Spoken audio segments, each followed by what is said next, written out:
Good afternoon, Brokers Playbook Nation. Good afternoon, my brothers and sisters in the business. You're in for another episode of Brokers Playbook. My name is Simeon Papalias. My co-host Laura will not be joining me tonight. She's out closing deals left and right. God bless her. I'm being joined tonight with a very special guest, Mr. Apostolos Sigalas, CEO and founder of West Liberty Financial. Apostolos, welcome to Brokers Playbook, my brother. Thank you for having me.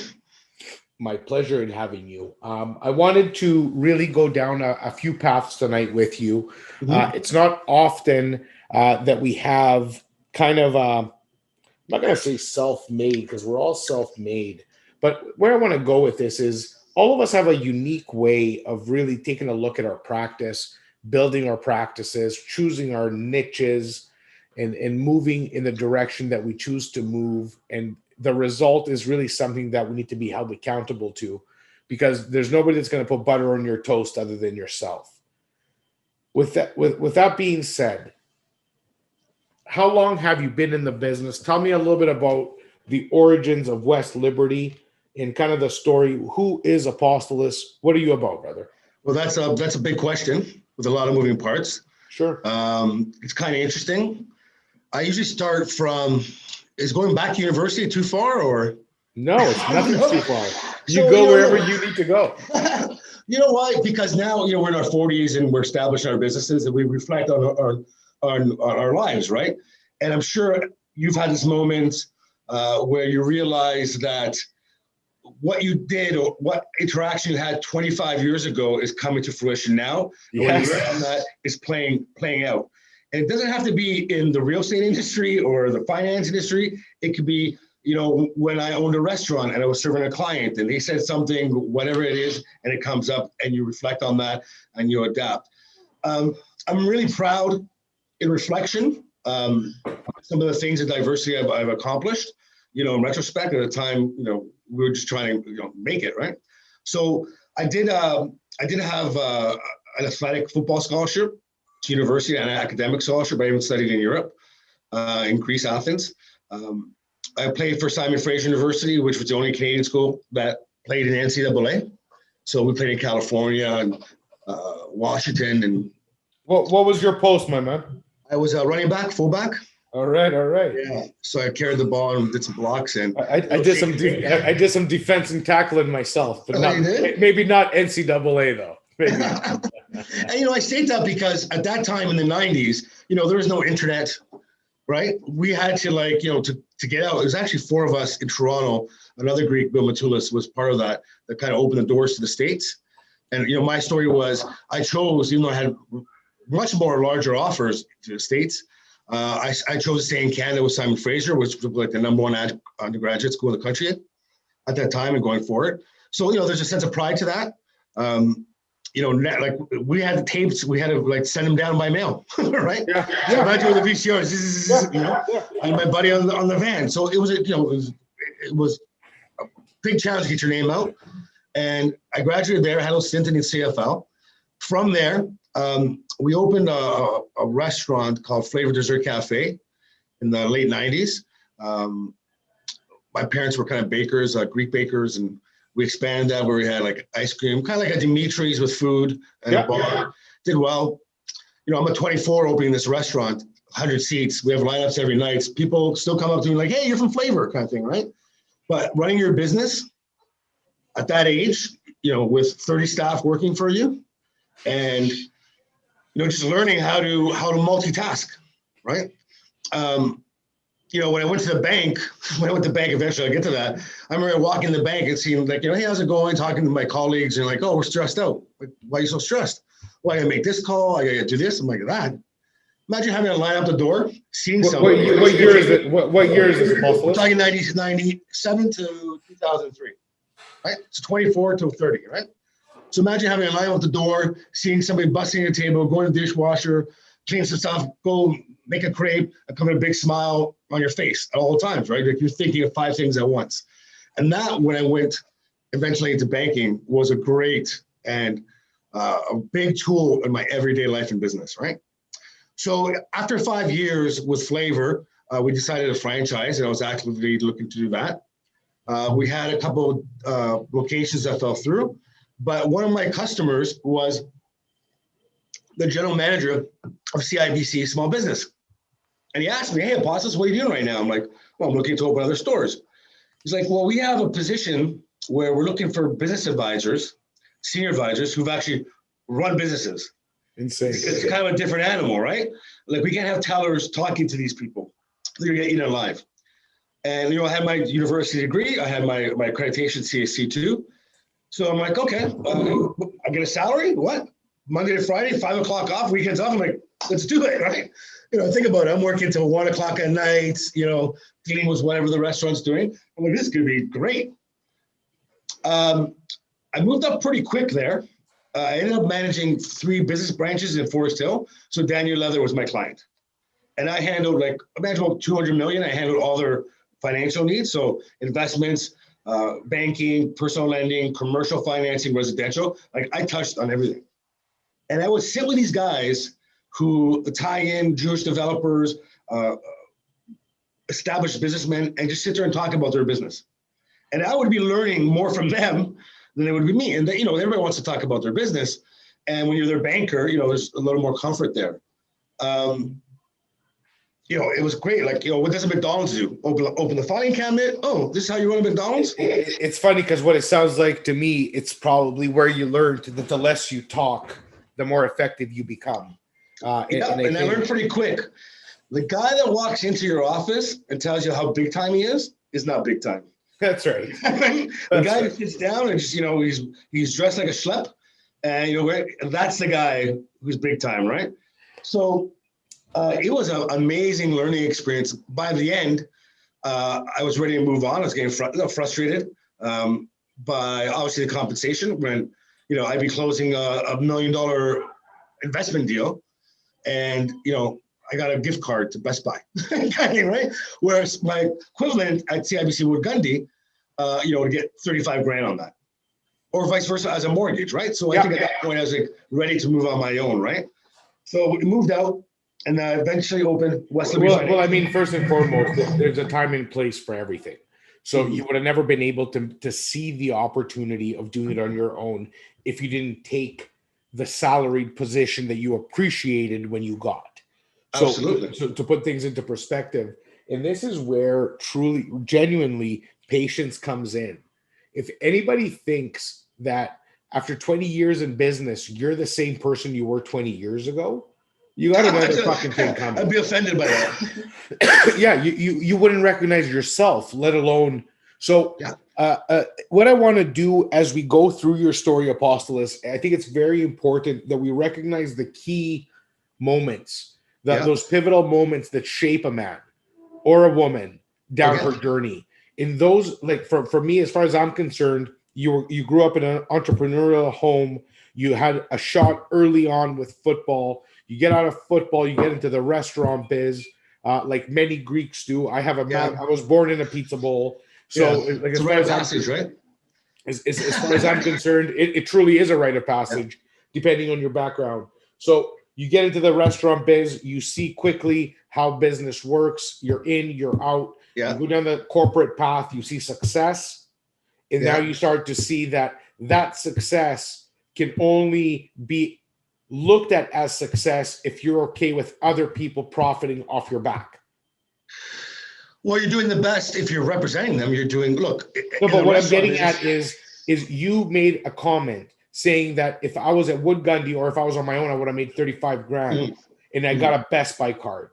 So at some point you started to recognize that your work, that your sweat was worth more. Absolutely.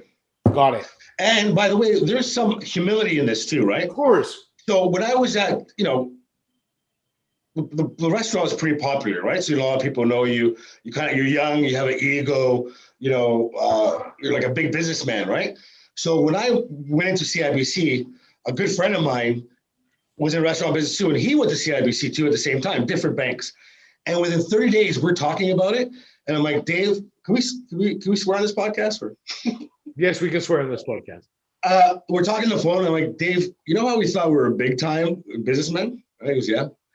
I go, we are fucking idiots. We don't know shit about anything. about any kind of business. Because when I walk into the bank, that's when I realize how business works, finance works, buying and selling, right?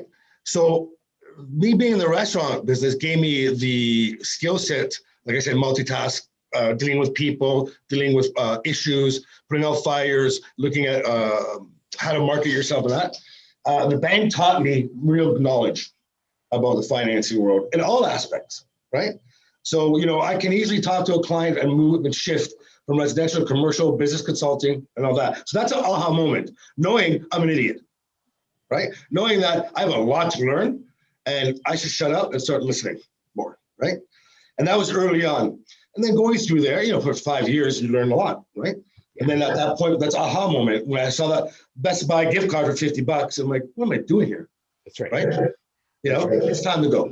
So again, like I'm going to repeat because we keep ending up at the same place, and it's not a coincidence.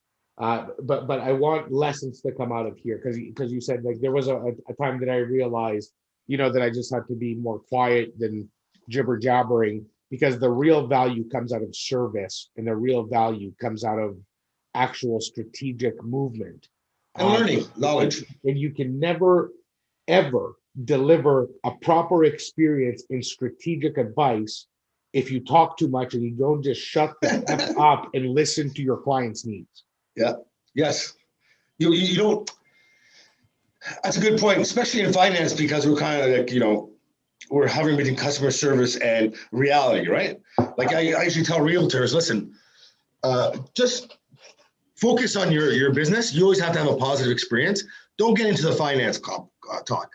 Because one, you may say something that I have to contradict you on because I have a fiduciary responsibility to advise a client. And two, it's got to be always a good experience. So I might have to tell clients things they don't want to hear, right? Always that I'm looking out the best for them. I always try to find solutions. But, you should talk about what you know, right? And listen to the client, what they need. And there's got to be a middle ground there, right? Apostolos, you're a high volume broker. You've been in the business for a long time. Mm-hmm. What most people will not know about you is that the last few or several years of your career, you have made a huge switch. And the switch, it not necessarily doesn't mean volume of dollars because you still fund so much mortgages, but you've made a switch and you're focusing your attention on my personal brother and sisters, the realtors. Yeah. You're West Liberty Financial. You chose a niche, and the niche you chose was to help guys like me and every broker in the city to be able to get financing as a realtor. Yeah. Tell me a little bit about the challenge, because I can talk to the challenges because when I was 27 and I got in this business, I knew what it took for me to get my mortgage approved on my first home. Mm-hmm. When they said you're self-employed and your stated income and you're going to pay 2 points over the prime. And if you're lucky enough, and should you be lucky enough to get a mortgage, they treated me like a fucking joke. And that's strategic, by the way. I can only imagine. And this is what you're here to kind of debunk. Yeah. You are making a massive shift in your business in helping realtors understand how they can get financing, as well as educating them on investing in real estate themselves because they can. Yes. How are you to do it? How are you enabling realtors to invest in real estate and to get the financing they need and or deserve? So, I've been dealing with a lot of realtors, obviously, through my career and stuff. Usually when you speak to a realtor, mortgage brokers, you're trying to get their clients, right? But when I dealt with the realtors, and I'm a commission agent too, right? I mean, I'm paid under corporations, a little different than until November when you guys switched over. Yeah, we are now too. Now it changes a lot too, right? But I realized quickly after that first property for realtors, they're not being serviced. So an example would be like myself. I'm a commission agent, right? I showed $60,000 last year. I don't make $60,000. Right. But I can't walk into the bank and get a line of credit secured in my house showing $60,000. I'll never qualify ATD. And I said $10 million a year business. Sorry, we have to use your NOAs and T1 generals, whatever your taxable income is. That's not fair, right? And I understand why they do that. But after that first house, just that house, maybe you might get a line of credit attached to that. The door shuts for you for any kind of finance, especially in the rental market. So I first, after getting a few denials and seeing the challenges they had, I'm like, listen, there's got to be opportunity for here. There's a huge industry that's not being serviced. There's an industry that, a profession that drives the industry, and they're kind of being ignored. Well, we're talking about 55,000 to 60,000 agents in Toronto alone. Yeah, absolutely. It's insane. So the first thing I did was I spoke to a bank and a Visa company and a couple other banks about some HELOCs where we can negotiate their limit based on their commission income. Because in the end, that's what they're making. Right. Sure, you're writing stuff off, and you're writing stuff off, and there's writing stuff off, right? Because you don't want your tax bracket. Sure. And realtors being in this industry, my argument was, one, realtors, if they're buying, they're getting paid to buy, right? So in some cases, you're buying something pre-construction, getting paid 5 points. Some cases, you're buying a property you own, you're getting the commission from that. Two, their income fluctuates. Or, I mean, if you're up there, it doesn't fluctuate, but it's in high volume. Well, 1 month they can make $100, next month they can make $50,000, right? So that easily, yeah, absolutely. Sometimes I have realtors show me T4As with $500,000, and some of these guys can't even speak English. That's amazing that they've navigated their life through that. That's a lot of money, man, right? So my argument was like, look, you have a line of credit, it's secured against the home, the income, these are people that are driving the industry, the income fluctuates. Let's qualify it off their T4 income based on some other issues too. And we did a test run a couple of years ago for the line of credit, and it exploded. Now, there's no other bank in Canada that would offer a line of credit on a residential or a rental property even based on a commission income. So we had a test run, we've proven it. I actually just got my limit increased from $500,000 to $1 million now. We haven't advertised it, so you're the first person to really hear about this. Amazing. We were number one sellers in Canada last year for volume, not amounts, not the number of transactions, but the amount of. So my average is like 400. And what are these realtors doing? They're driving the market. I had one realtor, he had $400,000. What did he do the next day? He bought 3 pre-construction condos. So Apostolos, slow down.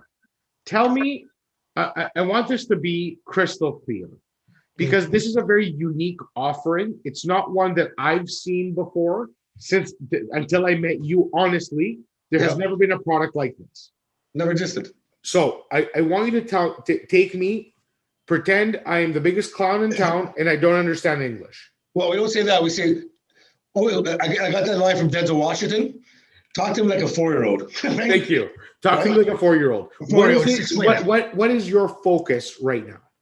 So right now, I am focusing on servicing realtors, being the financial specialist for realtors. And that includes buying residential properties, buying rental properties, which is a huge industry that's being ignored by the realtors. Their commercial financing, line of credits on both their home and rental properties. And my average client's about 2-3 properties. My goal is get the realtor to 10. Got it. And I have done it, right? And the fact that you guys are the only profession can buy something and get paid to buy it, that's a huge bonus, right? So I love that. And the guys are coming in, and I'm providing them knowledge. And it's tough to know your industry and shift to a finance industry, right? And the thing is, no one's been servicing it. No one's really explaining the process, right? The worst thing you can go to do is walk in the bank as a realtor or as anybody and start talking to the banker. Hey, you're my client. I know you. I'm going to take care of you. You see the poster rate of 5%? I'm going to give you 3%. Don't tell anybody. That guy doesn't work for you. He works for the bank. I know, because I was taught to talk to you like that, to make you either feel you're getting lucky that we're approving you for a mortgage, and 2, that to make you think that you're special, that you're doing this, right? Yeah. I mean, there's a reason why Monster Mortgage's tagline used to be loyal to yourself first. These clients would say, well, my bank, I've been there 20 years, they're going to take care of you. You're not going to take care of it. No, but they don't give a shit. They have a small box like this. and they got to fit everything. If you're outside the box, you decline. And you take Apostolos, for anybody to think that that a corporation that is a big five bank, this isn't me talking shit. This is being realistic. Does a CIBC, TD, RBC, or any of the major financial institutions know your name? Shut up. Come on. Get over yourself. Absolutely. Get over yourself. They take a directive directly from a shareholders report every quarter. Their mandate changes every quarter. So our best friends in the mortgage business, the big five banks, every single December and January, every time that it's near RSP season, they put out articles about fear mongering, about how real estate's going to collapse. So people put their money in RSPs. Absolutely. On March 1, every year, they talk about how real estate's the best thing in the world and put your money back and go get a mortgage. Listen, we've seen it all before. If anybody thinks otherwise, it's either because you still haven't figured the world out or you're just that naive. And it's okay either way. And we're in a fortunate, we're by far the best country and a very fortunate economic situation where we're constantly increasing, right? Look at all the challenges we've had. The whole world almost blew up, but Canada's going strong, right? And not that's only because going of our strong, conservative financial. We were just voted the #1 country to live in, period. Absolutely. Just now. Yeah. And we should be thankful for that. We are thankful. If you turn on the TV and you see what's going on out there, none of that's happening here, if it is to a minor degree, right? So, we're happy. We have a good market out here. It's a good real estate market. Everybody's doing well. But for a realtor to go to that next level, they have to educate themselves outside of the realtor. And if they want to go, and look, we're self-employed. I don't have RSPs. I don't know if you do. I don't know too many. All my business clients very rarely have them. Why would I put them in the bank for 50 years? Are you crazy? I want to make $100 grand. I'm going to make it 300 grand, right? That's how we think. But how you could take that money and put it in a property. I have clients right now. I closed a guy today. He has 4 condos. He has 4 condos now. Just had a kid, a realtor. I said, buddy, you don't have to do anything now. You're set. Like in the sense that you've taken care of your family now. You should just sit here and they can accumulate in value and decrease in loans. And, 20, 30 years, you're set. What are you going to do? You know what he said to me? I mean, sit down and relax. I was relax. Are you fucking kidding me? I just had 2 kids. I got to get going here. I got to make more. I'm like, let's go. Let's go. Where do you see your initiative going?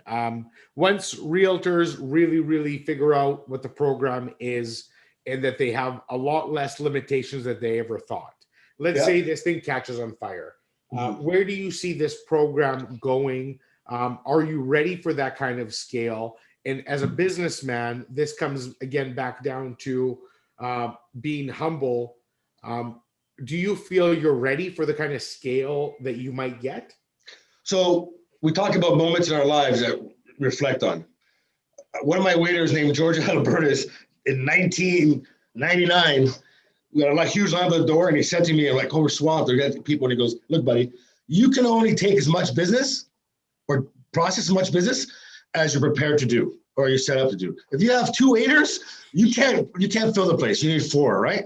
So that moment was a lesson, and he had no schooling. He was a full-time waiter, professional waiter, and he got it. You can only do as much business as you're prepared to do. So yes, scaling is an issue. Plus, find the right people. So let's stick to this. So sorry, I'm hearing some feedback. But let's stick to this subject of scale and problem. How are you dealing with it? Let's say your phone rings off the hook tomorrow. What are you doing for actual infrastructure? What are your plans for taking this initiative to the Canadian real estate industry being a couple 100,000 agents? So that's a really good question, and that's where we're at right now. I found myself, I've got some agents and underwriters who work for me, right, who process my deals. So taking that away from me, the minutia and the inputting, and that could suck your day. Yes, of course. putting a mortgage on the system, sending it down to the underwriter could take a couple hours. Well, who are you talking to now, right? So now I'm at the point where I'm just talking to clients all day about their business. The problem is now, what I'm finding is I'm saying the same thing over and over again, 10 times. So now I'm at the point where it's not like I'm selling a feature. I'm telling people about it. It sells itself, right? So let me ask you a quick question. I'll stop you right there. I'm going to stop you. Have you thought of creating content? Have you thought of putting this out as, let's call it the Apostolos Sigalas experience? It's a mouthful, man. Not for me. So we've actually started now with our marketing team is where we'll start, and obviously we took some pointers from you seeing what you've done, that we definitely have to kind of get out there. I'm going to start making more educational videos that speak to realtors, sending email blasts and reading something's kind of done now, right? When you can just say it someone watch a video for a minute and understand what you're talking about, right? So that's one of the things I'm scheduled to do today. I have the light here and everything. Right? Yeah. So we're doing that. And more so now I'm into starting to do webinars for what we used to do for lunch and learns or, Zooms, where I'm talking to a brokerage. And I'm just explaining the options. Hey, this is this is the industry now. This is your challenges. These are the solutions. This is what we have. I have realtors that call me with private mortgages. I had one client, I gotta tell you this. I had one client call me. Between her husband, herself, and her daughter, they had 25 properties. They never even knew what a mortgage broker was. So how do they get their financing? Private mortgages. Wow. When I saw they had over $1.8 million in second and first private mortgages, ranges from 8 to 15%. Just a waste of cash. And I look at their T4s and I'm like, 300, 250. I'm like, why are you here? Well, who's your broker? And they had an agent, I guess, that just dealt with private mortgages, and it was kind of in their community, and they stuck in their community. They didn't know better. Just on the refinance of the wife and the daughter, I haven't done the husband yet. They're saving over $150,000 in interest a year, not even principal payments, right? A year. So I say, you want the can of Coke for $1? You want the can of Coke for $10? It's still the can of Coke. And it's very important in our industry, just like yours, is mortgage agents and brokers are not created equal. No, they're not. We're coming out of law school is a lawyer, but he's not the lawyer that's on Bay Street for 20 years. Experience in my industry counts. And especially now that the rule changes have come into effect a few years ago with the stress test, it kind of waved out, you kind of got rid of part-timers and stuff. Because if you're not educated in my industry, if you're not on top of it, you're not doing business. You're going to work with two banks. The truth of the matter is experience counts in everything. And even more so, perspective counts in everything. So I think what makes such unique differences and such major differences, I just had a talk with Kaylee Heaps. Kaylee is literally the only firm in the country that produces more dollars than my organization, mine and Jazz's organization, literally. Well, so this is somebody I respect dearly. And we can talk to each other about it too. Is that great? 100%. Like we have nothing to split. We have everything to gain. So I'm speaking to Kaylee, and what we see is like the whole point of giving, the whole point of this talk right now is that we hope that this talk resonates with someone at some level, somewhere along their journey, that they'll be able to take something that you experience or that I experienced and put it into effect where they shave off a couple years of pain. Of trial and error. Of pain. Yeah. I can't tell you how much pain I have gone and endured.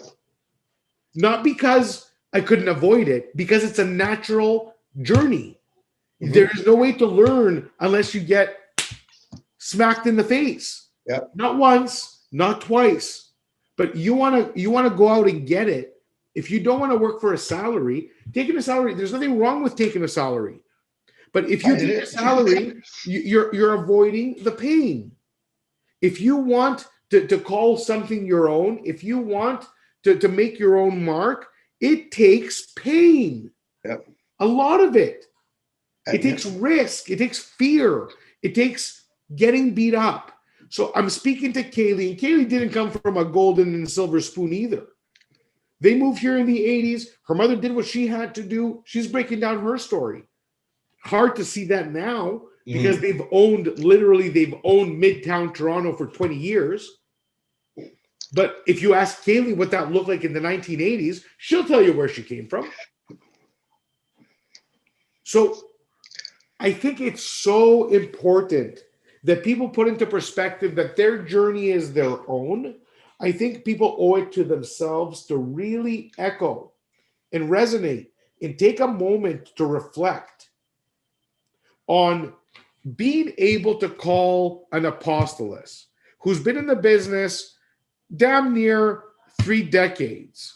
Whether you're in the mortgage broker business for that long or in business for that long, you've been taught enough lessons. Yeah. So to be able, for somebody who's been in the business for 2 or 3 or 5 or 10 to call you and say, Apostolos, what do I do? Where do I go from here? That is a benefit. That is a pleonektima in Greek. That's an advantage. Oh, you're Greek? Just a little bit. I still think in Greek. That's unfortunate. Yeah, okay. So that is your advantage. Yeah. To be able to call on someone. If someone were to call you for advice, would you say, sorry, I'm not here to help? Or where are you at with your journey of giving back? Well, I always get calls for advice, right? And I always, when I do financing, when I process a finance deal, business or commercial, I always kind of put myself in the situation. That's where I'm very empathetic when I do finance. What would I do in this situation? It's not a number game, right? It's not, I mean, for the worst thing, the least of your worry is the interest rate, right? Because I can tell you horror stories about people getting suckered into a real estate and they gave up 100% collateral on their property, which they don't own now, right? So, that's why I really don't deal with first-time home buyers. I haven't done it for years because they don't appreciate the value of a mortgage broker. They're just getting into it. They jump between the bank. Oh, they don't understand. And that's their journey, right? But we've graduated to that now, right? I enjoy it when the realtor calls me and asks me, hey, listen, there's a good opportunity here. It's a legal fourplex, but it's a fiveplex. Can we get financing? How do we make it work? All right, let's go. Send me MLS. Let me see. I build houses. I have commercial developments. I've converted a massive 185-year-old church into a big banquet facility. I'm still doing it. So I'm doing what they're asking. I've gone in front of City Hall or the towns and spoken to council about zoning changes. So I have a lot of knowledge based on experience, right? So when they ask me, I can answer beyond the mortgage question. Okay, make sure we got to do this. Did you check your zoning? Did you, is it legal fiveplex? Maybe we can take it out and make it a fourplex. There's so many things we can do, right? So I appreciate those calls. When you're talking business and you're adding value and solution, I get off of that, man. That's what business is. Yeah. Finding solutions, right? That people need and want. I never chase.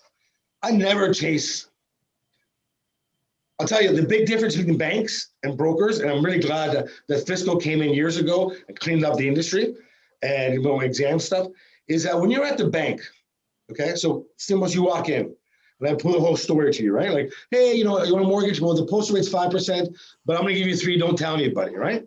Yeah. But if you went to a mortgage broker, he'd just give you, 2.5%. So why are they doing that?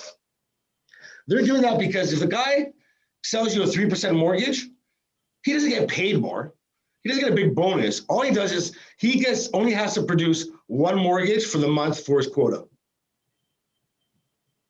If he gives it to you at 2.5, he's got to do 3 mortgages. Now he's got a whole workload to do. Isn't that so crazy? It's obnoxious. And I was in that. It was just obnoxious to me. And I saw it happening because when you're at the bank, you're in a bubble, right? Like you don't never call your bank manager for financing advice. They just know one thing from their bank. Well, right? Yeah, they have a mandate and they got to fulfill it. Absolutely. So, I had a client, I think one of your clients I was referred to, and she was ready to go get a private mortgage. She was going to co-sign with her parents to get a mortgage or go private at 6%. And the banker told her, or the mortgage banker and agent said, hey, you're not going to qualify for a mortgage yourself. You either get private at 6%, or we have to co-sign your parents and then do like everybody on. I'm like, what?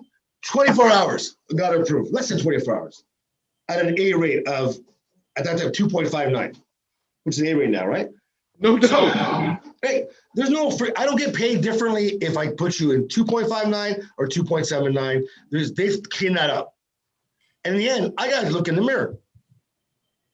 If I know I got to do the best for you, right? Yeah. So I think that's a very major difference, Apostolos. The fact that you close any sentence at any time with that I need to look at a mirror, that's the difference in a breed of human beings. So what I've noticed, and I actually almost every single show that we shoot for Brokers Playbook, at some point I'm saying the same shit, meaning I'm acknowledging the fact that every business leader has one thing in common: integrity. If you want to sit at the top of your game for 20 years, you're not going to do it by being a goof. You're only going to do it when you know that the person that you're accountable to is yourself when you're looking at the goddamn mirror at the end of the night. Absolutely. And you know, when I look, you know, there's some honor, like owning a restaurant, I'm the owner, and I'm bussing a table or I'm serving somebody. There's honor in service. There's honor, like people come into your home, or like, and the Greeks are big about that, philoxenia. There's honor. They're coming to your restaurant and serving, making sure they have a good time and enjoying the night. I have that same concept when I'm in financing. There's honor, and I appreciate what I've just done is like that example of the 25 mortgages, right? I've saved these people. This has changed their lives. 150 grand a year.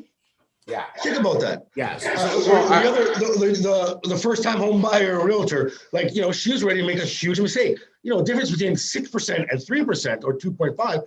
But Apostolos, 30,000. But I'm telling happiness, you, right? It's the exact same thing across every single business leader. What you're saying right now is that you're not too big or too cool to service your client. So absolutely not. For any agent to think that you're too big or too cool to pull up to a list, like, bro, like, get this through your head. The only person you're accountable to is yourself and your client. So if you are too big to understand what service excellence is, if your client calls and you get your assistant to pick it up. Oh, God, I learned that. Can I say something to that? It just happened yesterday. I learned a few years ago, I would say, but every time I was selective about picking up a phone for a call, I don't know that guy, or what's this malaka calling me for, right? And I haven't picked it up. Not too many times I haven't, but where I'm like, I'll pick it up. When I pick it up, it's an opportunity, and a huge opportunity, right? Like happened to me like yesterday. This guy calling, and I go, what's this? You know what? Annoying me. He's a good friend of mine. What does he want? Okay, and I thought, pick up the phone. Pick it up. Hey, Apostolos, I remember that guy I told you about a year ago? Yeah, he's staying outside your property right now. He wants to buy it. Yeah. What? What? Yeah. What? So, a year ago. Boom. And let me make myself clear. I'm not talking about not being able to scale. Of course, you're going to have your assistant pick up your phone when you. That's understood. Yeah. So what I'm talking about is ego and how you handle your business. So for all the high producers out there, remember always what got you there in the first place. And remember what you had to sacrifice to get there. And remember that you are only worth what your client actually believes you are, not what you believe you are. So perspective, in my opinion, in what you put out. If my client thinks I'm a pompous asshole, that's what I've become. If my client still sees me as an advisor, as a humble man of service, I have succeeded. The minute I hear that, Simeon, I didn't want to call you because I didn't want to bother you because you're too busy, I have failed. You failed. I failed. Yep. They thought for some reason, something I projected made them feel uncomfortable in calling me for service. Mm-hmm. Too many Facebook videos? I don't know. Honestly, if I ever hear that, Simeon, I didn't want to bother you, and they're speaking from a place of inferiority, that they didn't want to bother the big bad broker Simeon, I failed. That is a failure. And that is what I will speak to the end of days from trying to fix it, which is why I go out and say it. I am here to serve, whether it's our industry and our brothers and sisters in this business or our clients. It is so important to say the words. And it's a challenge, man. Look, we're human too, right? You catch yourself on a wrong day, and you've a couple of deals fell through, or there's other challenges, and you're like, "Fuck, I don't want to deal with this right now. I don't want to talk."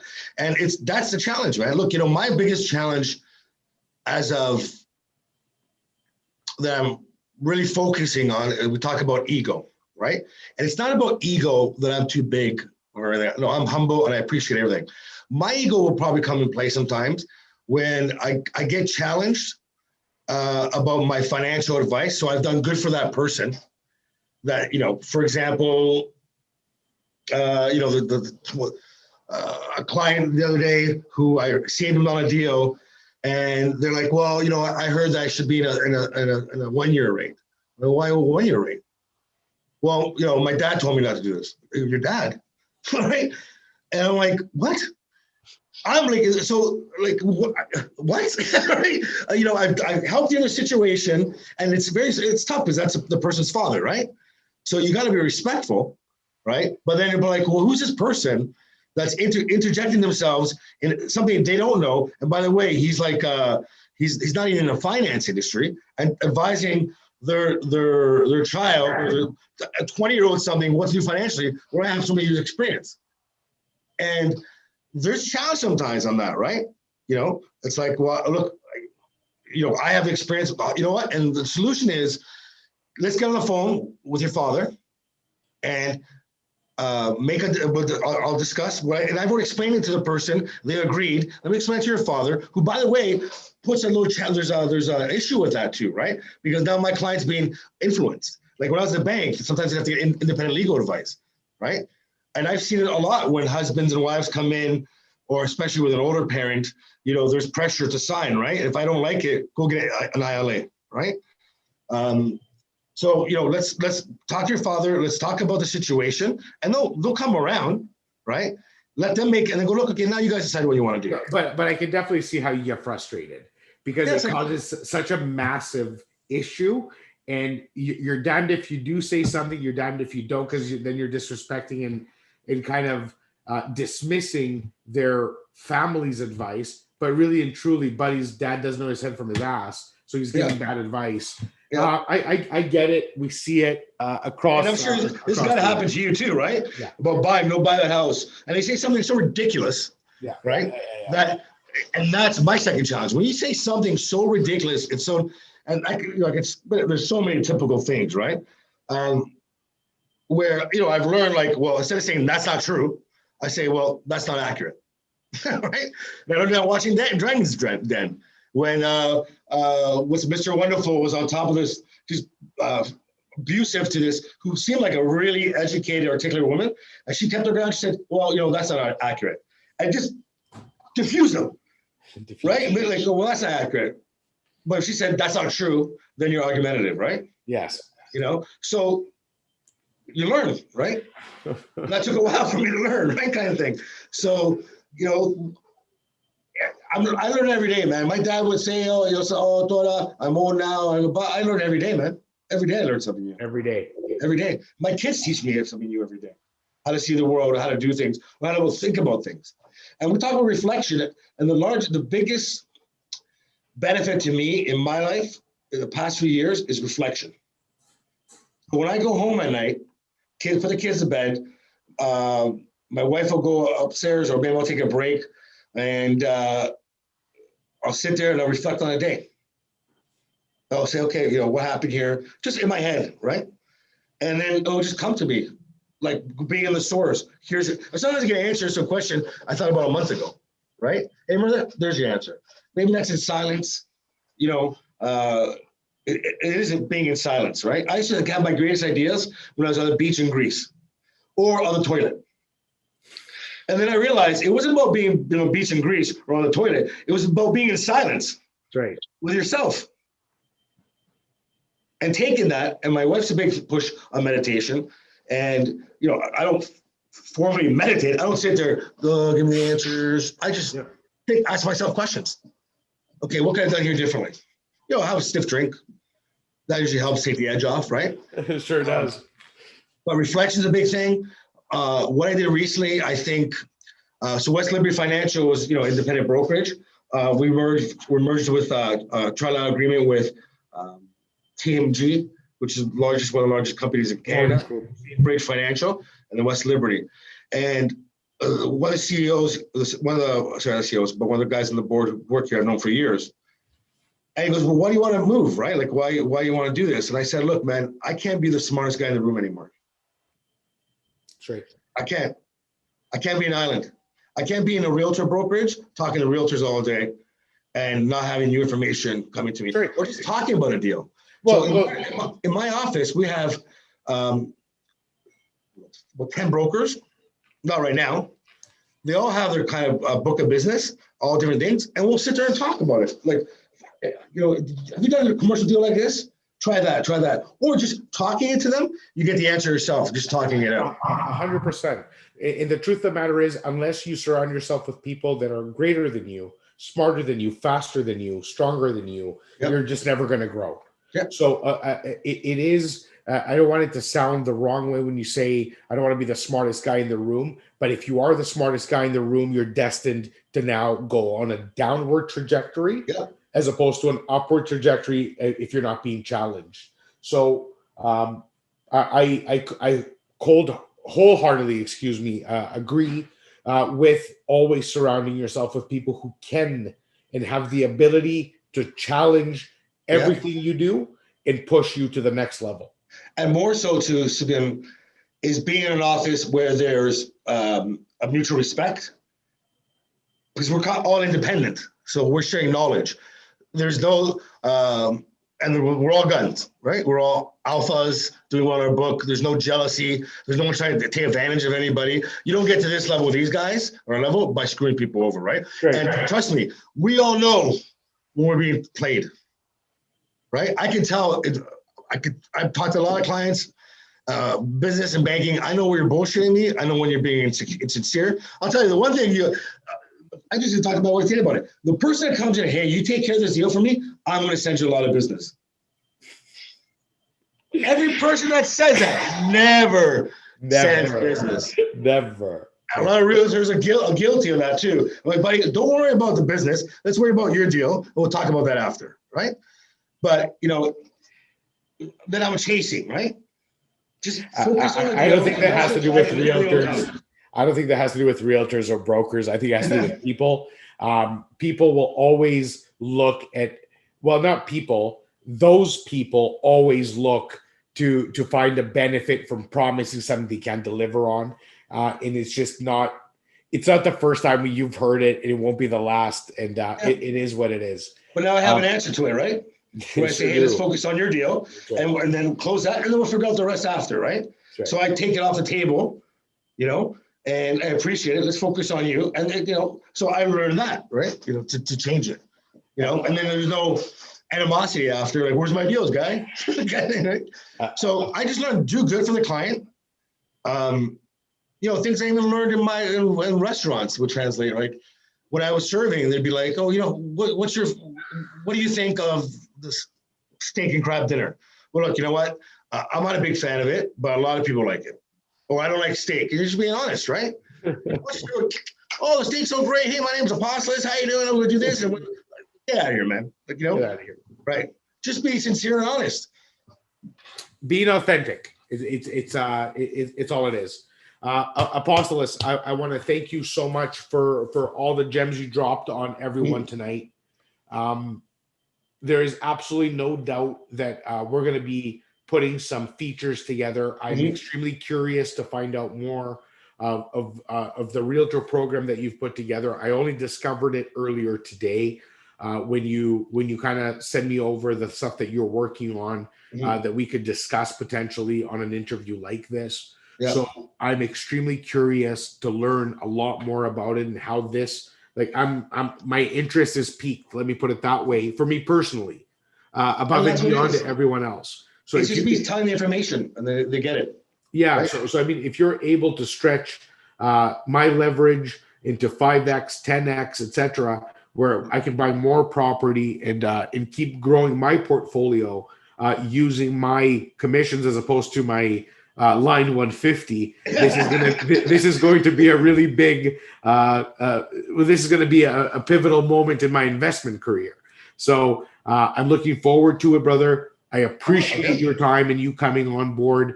Thank you. But I will make it happen for you. Thank you for having me. Just remember, buy low, sell high, and the market always fluctuates. Love it. Very Thank you, good. Take care, buddy. Apostolos. Have a great night. Cheers, brother.